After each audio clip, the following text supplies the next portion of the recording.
I'm Jacob.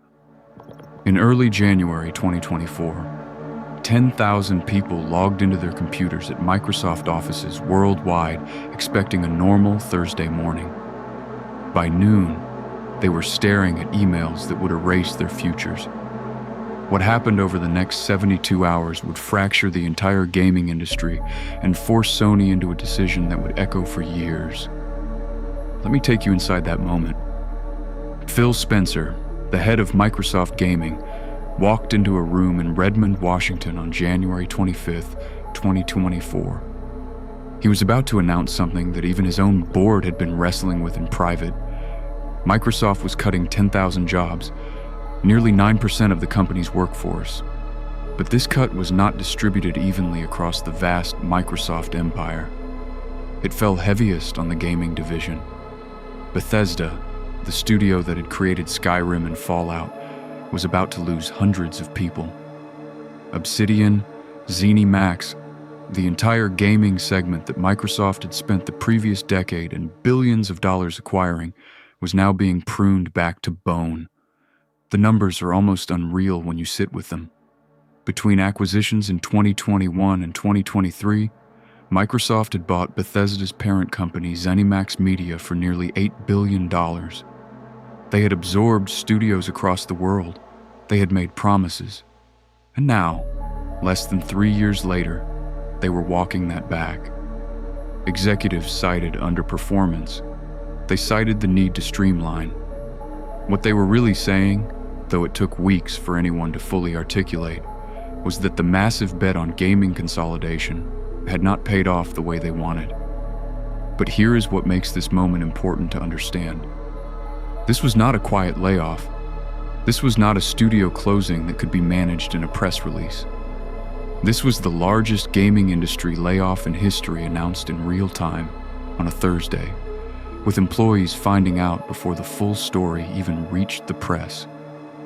Teams that had worked together for 5, 10, 15 years were suddenly told to hand in their access badges. The message was clinical, it was efficient, and it left no ambiguity. Microsoft was in retreat from a strategy it had publicly championed for 3 straight years. What happened next is where the story becomes about the entire industry, not just one company.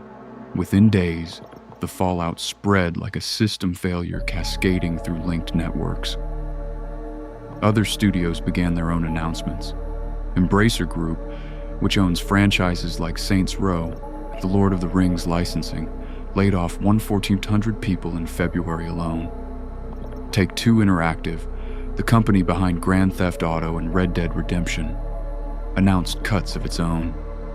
By mid-February, the gaming industry had shed nearly 14,000 jobs across dozens of companies. Careers that people had spent a decade building were gone.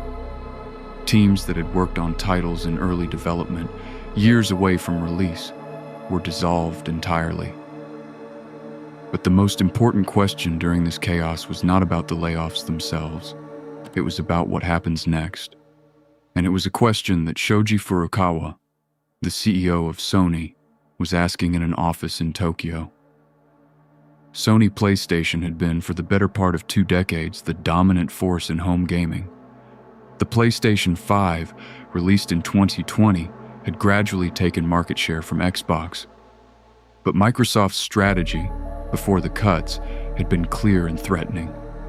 They were trying to make Xbox less about the console itself and more about Game Pass, the subscription service that let you play hundreds of games for a monthly fee. They were buying every studio they could find. They were investing in cloud gaming. They were trying to outflank Sony not on hardware but on ecosystem. And then suddenly, they could not afford to keep paying for that strategy. On January 29th, 2024, just 4 days after Microsoft announced its cuts, Sony made a move that had been inevitable for months, but was still shocking to watch happen. They acquired Bungie, the studio that created Destiny, for $3.6 billion. They announced it would help them build a larger live service gaming business. They were doubling down on the exact strategy that Microsoft was now retreating from. But unlike Microsoft, Sony was doing it with a smaller footprint, more carefully selected targets, and a much clearer sense of what success looked like.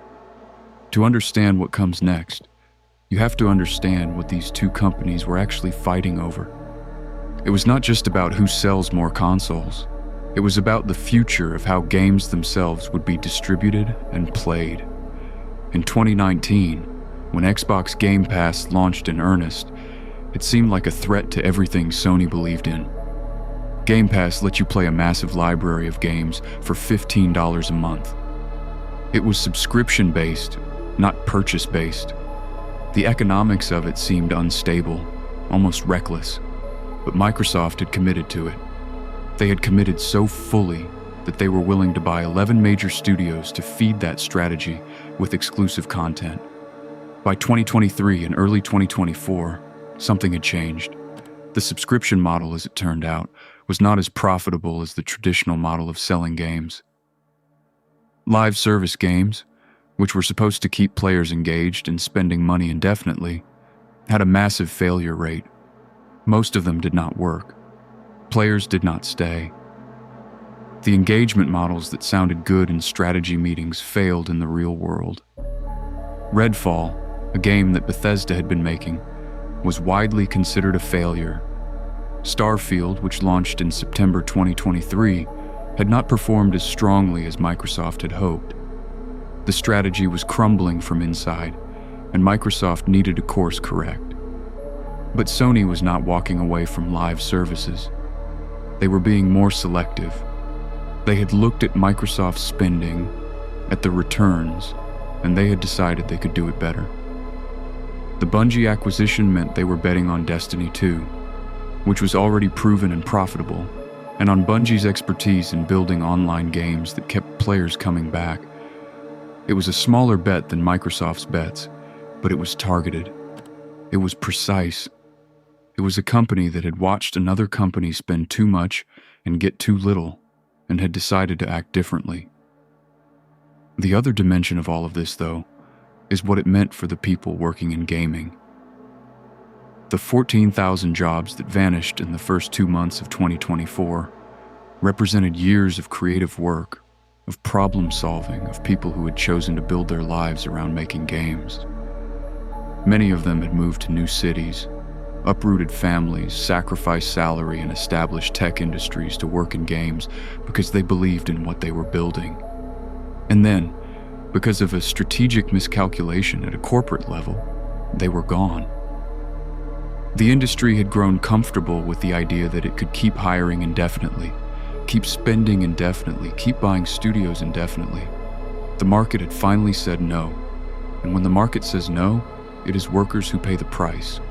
What we saw in January 2024 was not just a correction, it was a moment where two different visions of the future of gaming collided, and one of them, the more expensive one, broke first. Microsoft went back to basics. Sony stayed patient, and thousands of people learned that the future of their industry had been decided in boardrooms they were not invited to. This kind of cycle where a company commits to a technology it believes in, fails, and then has to retreat, has happened before in gaming. It has happened in ways that are far more dramatic, far stranger, and far more expensive than even this. There is a story from the late 1990s about a company that built a console so advanced, so architecturally perfect, that it nearly bankrupted its maker just trying to finish it. That company was Sega, and that console was called the Dreamcast. I'll show you what happened when engineering brilliance met market reality, and why the decisions Sega made then still echo through the industry today. That is next.